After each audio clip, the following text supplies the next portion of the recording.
Selamat berjumpa kembali. Salam sejahtera untuk kita semua. Pada kesempatan ini, kita akan membahas pendekatan dalam menentukan net income, pengertian penghasilan dan beban, pentingnya klasifikasi beban, serta ilustrasi laporan laba rugi. Terdapat dua pendekatan dalam menentukan net income, yaitu pendekatan balance sheet dan yang kedua adalah pendekatan transaksi. Dengan pendekatan balance sheet, net income ditentukan dengan cara membandingkan modal akhir tahun dengan saldo modal awal tahun setelah dikeluarkan transaksi dengan pemilik, yaitu setoran modal dan distribusi ke pemilik. Misalkan saldo modal awal tahun $80.000 dan saldo akhir tahun 2019 $170.000. Selama tahun 2019 terdapat setoran modal sebesar $40.000 dan pembagian dividen sebesar $15.000. Perhitungan net income adalah sebagai berikut. Modal akhir tahun $170.000 dikurangi dengan modal awal tahun $80.000 sehingga ada kenaikan modal sebesar $90.000. Kenaikan modal ini dikurangi dengan setoran pemilik $40.000 dan ditambah dengan dividen yang dibagikan sebesar $15.000 sehingga laba tahun 2019 adalah $65.000. Sementara itu, dengan pendekatan transaksi, net income ditentukan dengan mengenali transaksi-transaksi yang membentuk net income, yaitu revenue dan expense selama periode tertentu. Pendekatan ini telah kita pelajari dan praktekkan dengan menganalisis transaksi dan mencatatnya dalam jurnal dan buku besar, dan selanjutnya kita ikhtisarkan untuk menjadi laporan keuangan. Sekarang kita membahas pengertian income atau penghasilan dan expense atau beban yang meliputi yang pertama penghasilan, yang kedua beban. Penghasilan adalah peningkatan aset atau penurunan liabilitas yang menghasilkan peningkatan ekuitas selain yang berkaitan dengan kontribusi dari pemilik. Beban adalah penurunan aset atau peningkatan liabilitas yang mengakibatkan penurunan ekuitas selain yang berkaitan dengan distribusi ke pemilik. Dalam pengertian penghasilan meliputi revenue dan gain atau laba. Revenue berasal dari ordinary activities seperti sales, fees, interest, dividend, dan rents. Gain merupakan item lain yang memenuhi definisi income atau penghasilan dan mungkin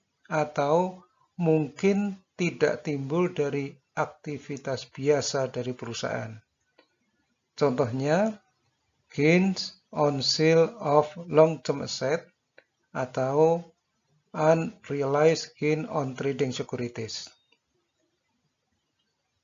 Beban terdiri dari expense dan losses.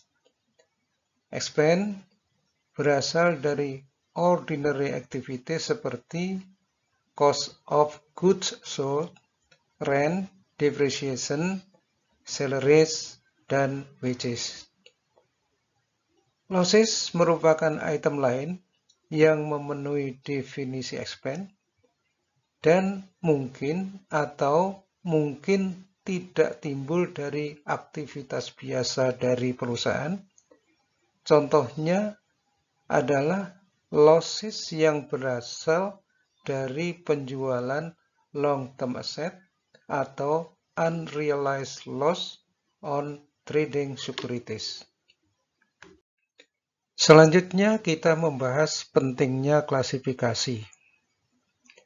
Ketika gains atau losses dilaporkan di suatu income statement, gain dan losses diungkapkan secara terpisah karena pengetahuan mengenai gain dan losses sangat berguna untuk menaksir aliran kas di masa yang akan datang.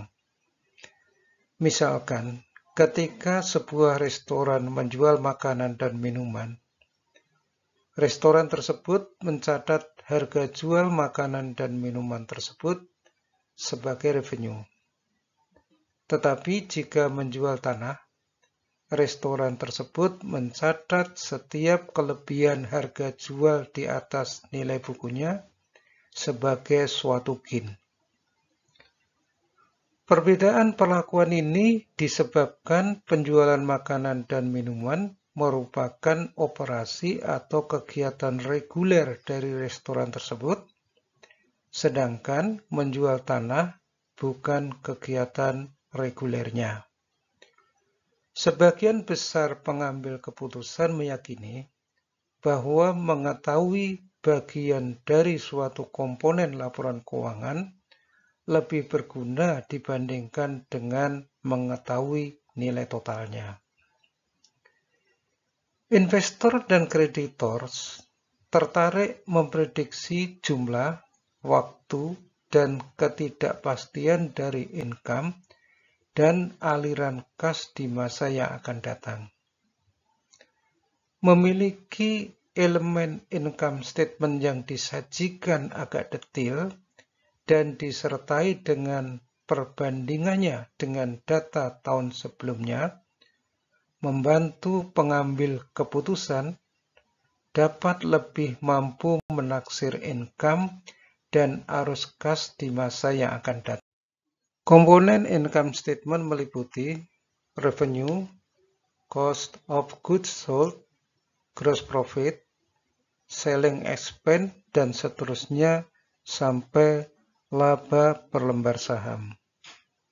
Revenue meliputi sales, discounts, allowances, returns, dan net sales.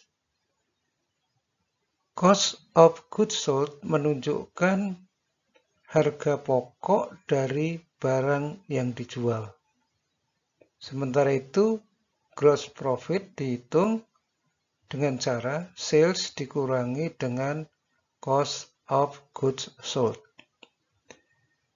Selling expense merupakan beban dari usaha perusahaan untuk menghasilkan sales. Sementara itu, administrative expense merupakan beban untuk administrasi umum. Other income and expenses mencakup hampir seluruh transaksi lainnya yang tidak sesuai dengan kategori revenue dan expense di atas. Income from operation menunjukkan hasil dari operasi normal perusahaan, dan financing cost merupakan financing cost dari perusahaan dan kadangkala disebut dengan interest expense. Income before income tax menunjukkan total income sebelum dikurangi pajak. Dan income tax menunjukkan pajak atas income sebelum pajak. Dan income from continuing operation menunjukkan income sebelum gain atau loss operasi yang dihentikan. Dan discontinued operation net of tax merupakan gains atau loss dari pelepasan suatu komponen dari suatu perusahaan. Net income merupakan hasil bersih dari kinerja perusahaan selama 1 tahun, serta alokasi net income menyajikan alokasi net income ke pemegang saham pengendali dan non-pengendali. Sementara itu, laba per saham merupakan laba untuk setiap lembar saham. Selanjutnya, mari kita lihat contoh laporan laba rugi atau income statement berikut ini. Sekarang kita lihat laporan laba rugi berikut. Pertama sekali, laporan laba rugi diberi identifikasi dengan menulis nama perusahaan, nama laporan keuangan, serta periode yang dicakup. Selanjutnya disajikan sales dan pengurang sales sehingga dihasilkan net sale. Kemudian dihitung gross profit dengan cara mengurangi net sale dengan cost of goods sold atau harga pokok penjualan. Selanjutnya disajikan operating expense dengan dimulai dengan selling expense. Sekarang mari kita lanjutkan. Setelah disajikan selling expense, selanjutnya disajikan administrative expense sebagai berikut.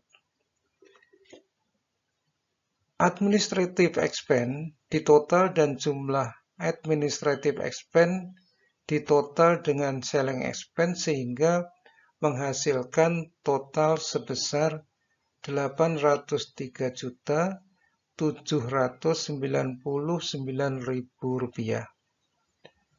Selanjutnya disajikan other income and expense yang meliputi dividend revenue, rent revenue, serta gains on sale of plant asset. Selanjutnya dijumlahkan. Gross profit sebesar Rp989.872.000 dikurangi dengan Rp803.799.000 dan ditambah Rp171.410.000 sama dengan Rp357.483.000 yang merupakan income from operation. Income from operation selanjutnya dikurangi dengan financing cost, yaitu bunga atas obligasi dan notes, sehingga menghasilkan income before income tax atau laba sebelum pajak sebesar Rp231.423.000. Selanjutnya, income before income tax dikurangi income tax expense sebesar Rp66.934.000 sehingga menghasilkan net income sebesar Rp164.489.000.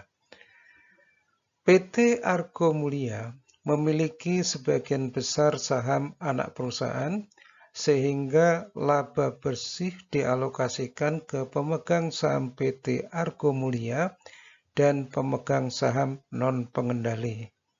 Selanjutnya disajikan laba per lembar saham biasa atau dikenal dengan istilah earning per share. Kadangkala perusahaan menyajikan laporan laba rugi ringkas sebagai berikut. Seperti terlihat dalam laporan laba rugi, selling expense hanya disajikan totalnya saja. Selanjutnya, rinciannya disajikan dalam schedule pendukung sebagai berikut. Seperti tampak pada schedule pendukung, selling expense terdiri dari beberapa item dan totalnya sama dengan nilai selling expense yang dilaporkan di laporan laba rugi. Perusahaan dapat menyusun schedule pendukung untuk komponen yang lain seperti beban administrasi dan lain-lain. Sekian dan terima kasih.